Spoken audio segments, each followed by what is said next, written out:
Magkano ang sapat na life insurance? Ang basic computation natin is annual income times 10. Kung kumikita ka ng 240,000 per year, times 10, kailangan mo ng insurance na 2.4 million. Pero kung kukumpletuhin talaga natin yung sapat na insurance, may tinatawag tayong dime method.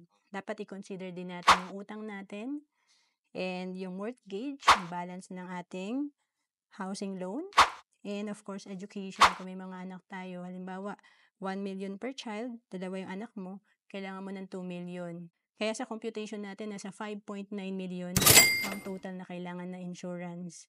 And ito yung titignan natin. Sa pag-compute ng insurance, ang importante dito, gaano kataas yung responsibility natin. And ang recommended namin na insurance, yung mura, yung most 18 or most GRP kung OFW ka, ito yung murang life insurance plus investment na hindi nagne-negative. To know more about most 18 and most GRP, message mo lang ako sa FB, Robertson Capistrano.